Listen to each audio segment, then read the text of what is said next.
세 번째, 디테일 패널.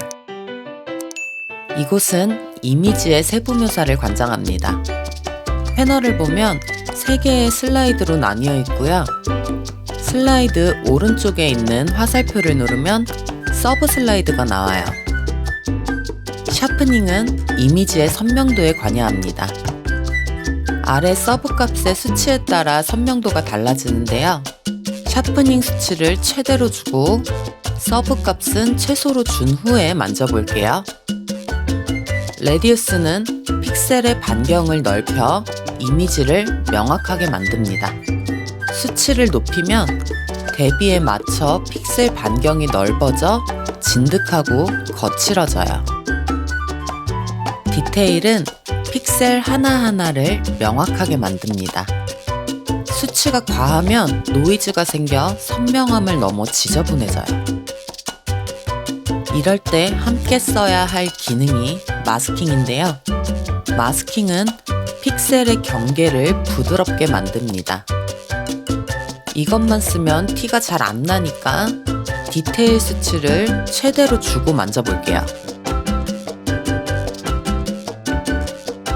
경계가 부드러워지면서 선명함이 부각되고 색도 미세하게 진득해져요.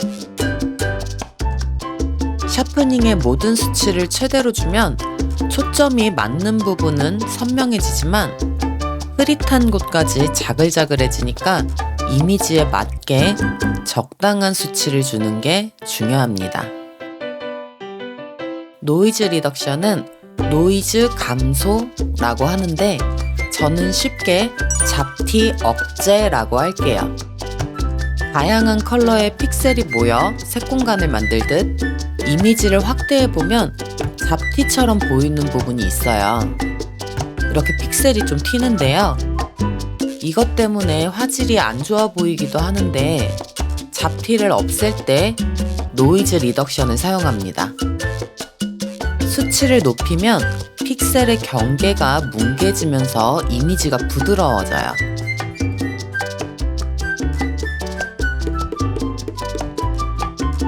여기서 디테일은 픽셀의 디테일을 살리거나 뭉갤지 추가 조절할 수 있고요. 기본값은 50으로 잡혀 있어요.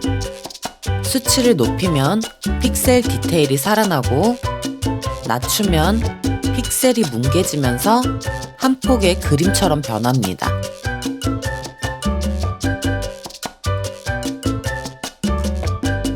저도 인물사진 보정에 즐겨 쓰지만 과하면 왜곡이 생기니까 적당한 수치를 줘야 돼요.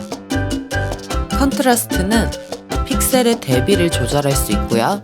수치를 낮추면 픽셀의 대비가 낮아져 단조로워지고 수치를 높이면 대비가 강해져 색이 풍성해지고 입체감이 생깁니다. 컬러 노이즈 리덕션은 색상 노이즈 감소라고 하는데 잡색 감소라고 할게요. 이미지를 확대하면 얼룩덜룩한 곳이 있어요.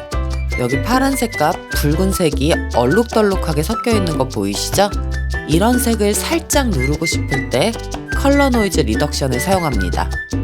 수치를 높이면 주변 색이 섞이면서 색 공간이 부드러워져요.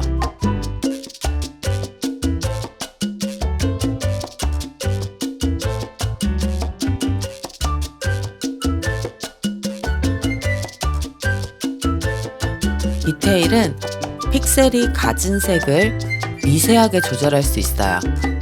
수치를 높이면 간색에 위치한 픽셀의 색이 선명해지는데요. 사실 이미지를 확대해도 티가 잘 안 나요.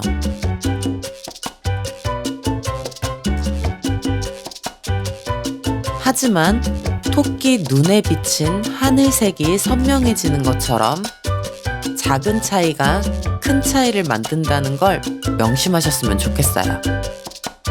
스무드네스는 색의 경계를 부드럽게 만듭니다. 수치가 높을수록 색의 융합이 강해지는 대신 섞인 곳의 채도가 낮아지는 특징이 있어요.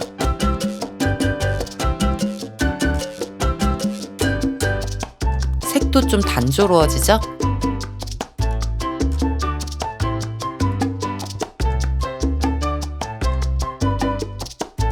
스무드네스도 큰 변화가 없기 때문에 무작정 적용하는 분들이 있는데요. 생동감이 꽤 사라지는 설정이니까 더욱 조심해서 사용하시길 바래요. 구독, 좋아요 부탁드려요.